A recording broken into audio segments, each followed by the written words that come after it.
Good morning बच्चों। अब आपका तीसरा लेसन है रहीम। तो जिसमें रहीम के दोहे दिए हुए हैं, रहीम का दिया दोहे, उसमें आपको रहीमदास जी पढ़ना है। तो इनका जीवन परिचय है कि इनका जन्म सन 1556 ईस्वी में हुआ था और कहाँ पर हुआ था? लाहौर में। इनके पिता का नाम है बैरम खान और इनका पूरा नाम है अब्दुल रहीम खान खाना। ये अक्सर ऑप्शनल क्वेश्चन में पूछा जाता है, ऑप्शनल क्वेश्चन आते हैं उनमें पूछा जाता है कि रहीम का पूरा नाम क्या है। तो उनका नाम है अब्दुल रहीम खान खाना और इनकी भाषा है ब्रज। इन्होंने जो भी काव्य रचना की है वो ब्रज भाषा में की है। इनकी मृत्यु हुई थी सन 1627 ईस्वी में। कि रहीम का पूरा नाम क्या हुआ? अब्दुल रहीम खान खाना। कि ये क्या हुए? इनके पिता बैरम खान मुग़ल सम्राट अकबर के संरक्षक थे।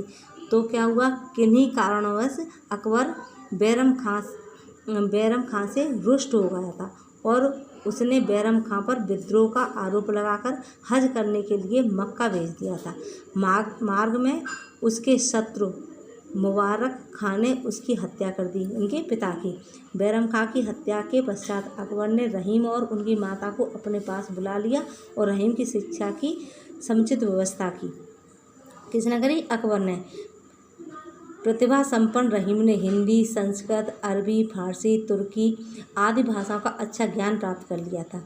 उनकी योग्यता को देख करके अकबर ने उन्हें अपने दरबार के नवरत्न, अकबर के दरबार में 9 रत्न थे, तो उस रत्नों में इन्हें भी स्थान प्रदान कर दिया था। किसने? अकबर ने। ये अपने नाम के अनुरूप अत्यंत दयालु प्रकृति के थे। मुसलमान होते हुए भी ये श्री कृष्ण के भक्त थे। अकबर की मृत्यु के पश्चात जहांगीर ने इन्हें चित्रकूट में नज़रबंद कर दिया था। केशवदास और गोस्वामी तुलसीदास से इनकी अच्छी मित्रता थी। इनका अंतिम समय विपत्तियों से घिरा रहा और सन 1627 ईस्वी में इनकी मृत्यु हो गई।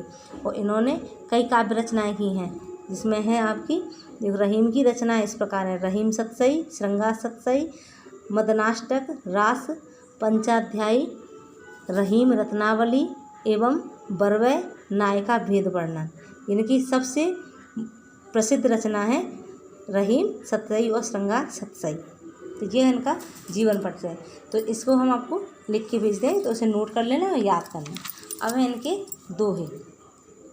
तो इसका पहला दोहा देखो: जो रहीम उत्तम प्रकृति का कर सकत कुसंग, चंदन विष व्यापत नहीं लिपटे रहत भुजंग। रहीमदास जी कहते हैं कि जो रहीम उत्तम प्रकृति, रहीमदास जी कहते हैं जो व्यक्ति उत्तम प्रकृति के होते हैं, जिनके गुण अच्छे होते हैं, का कर सकत कुसंग, तो कुसंगति उनका कुछ भी नहीं बिगाड़ सकती।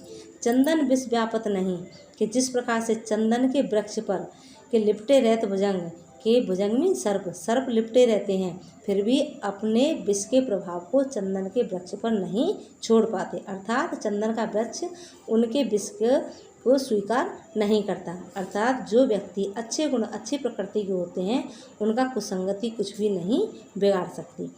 दूसरा देखो: रहमन प्रीत सराइये मिले होत रंगदून, ज्यों हरदी हरदी तजे तजे सफ़ेदी चुन। कि रहीमदास जी कहते हैं कि रहमन प्रीत सराइये, प्रेम करने वाले की हमेशा सराहना करनी चाहिए, प्रशंसा करनी चाहिए। मिले होत रंगदून, कि प्रेम करने वाले जब दोनों आपस में मिलते हैं तो उससे प्रेम का रंग दोगुना, यानी कि अर्थात निखर कर सामने आता है। ज्यों हरदी हरदी तजे तजे सफ़ेदी चून, जिस प्रकार से हल्दी और चूना दोनों एक दूसरे से अत्यंत प्यार करते हैं, अत्यंत प्रेम करते हैं, तो दोनों को अगर मिला देते हैं तो दोनों अपने अपने रंग को त्याग करके एक नया रंग बनाते हैं। वो कौन सा रंग बनता है? लाल। कि हल्दी अपने रंग को छोड़ देती है, पीलेपन को, और चूना अपने सफ़ेदी को त्याग देता है, दोनों मिलकर के एक नया रंग बनाते हैं। वो कौन सा बनता है? लाल रंग। तो इसलिए हमें इस संसार में सभी व्यक्ति को प्रेम की सराहना, प्रशंसा करनी चाहिए। तीसरा देखो: टूटे सुजन मनाइए जो टूटे 100 बार। या टूटे यानी कि रूठे हुए, सुजन में सज्जन व्यक्तियों को मना लेना चाहिए। जो टूटे 100 बार, यदि वो 100 बार भी टूट जाते हैं तो हमें उन्हें 100 बार भी मना लेना चाहिए। रहमन फिर पोइए टूटे मुक्तहार। रहीमदास जी कहते हैं कि जिस प्रकार से कि मोतियों की माला टूटने पर हम उस मोतियों की माला को बार बार पिरो लेते हैं, उसी प्रकार सज्जन व्यक्ति यदि टूट जाए तो हमें बार बार मना लेना चाहिए। चौथा देखो: रहमन असुआ नैन ढर, जिये दुख प्रकट करें, जाहे निकारो गेह ते कसन भेद कह दे। कि रहमन असुआ नैंडा, रहीमदास जी कहते हैं कि आँखों से आंसू जब निकलते हैं तो जिए दुख प्रकट करें, तो हृदय के दुख को प्रकट करते हैं। जिसकी आंखों में आंसू आते हैं तो उसे कहीं ना कहीं कोई ना कोई दुख होता है, जिसके कारण उसकी आंखों में आंसू आते हैं। तो सब लोग पूछते हैं कि तुम्हें क्या दुख है, क्या परेशानी, क्यों रो रहे हो। तो रहीमदास जी कहते हैं कि रहमन असुआ नैंडर, के आंखों से आंसू जब निकलते हैं तो जिए दुख प्रकट करें, कि हृदय के दुख को प्रकट करते हैं। जाए निकाले गे थे, जिससे गेमिस घर के जिसको घर से निकाल दिया जाता है, कस न भेद कह दे, कि आंसुओं की तरह क्या वो घर के भेद को बाहर नहीं कहेगा, अवश्य कहेगा। कि जिस व्यक्ति को गुस्से क्रोध में आकर के हम घर से बाहर निकाल देते हैं तो घर के भेद को बाहर जाकर अवश्य ही कहेगा। उसी प्रकार आंसू जब आंखों से बाहर निकल आते तो हृदय के दुख को अवश्य ही प्रकट कर देते हैं। 5वां देखो, कहे रहीम संपत्ति सगे, कहे रहीम संपत्ति सगे बनत बहुत बहुरीत, विपत्ति कसौटी जे कसें ते ही सांची मीत।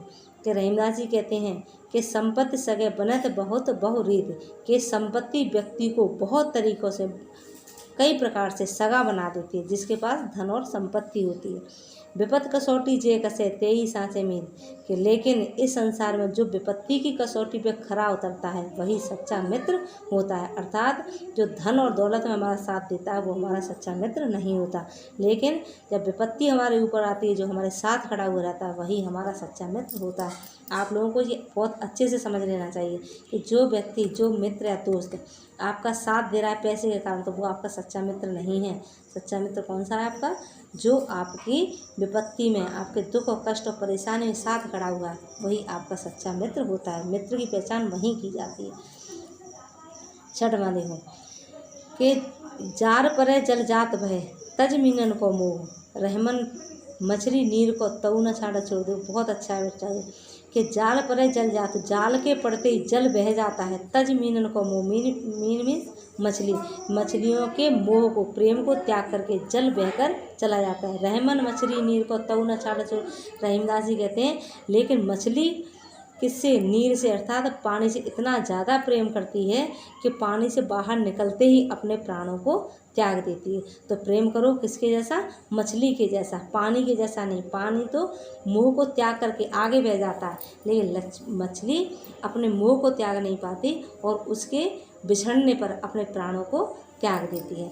ये आपको 2 पार्ट में आएगा। जब आपका फर्स्ट पार्ट हो गया, सेकंड पार्ट हम आपको कल पढ़ाएंगे। ठीक है, ये आपके 6 दोहे आज कंप्लीट हो गए।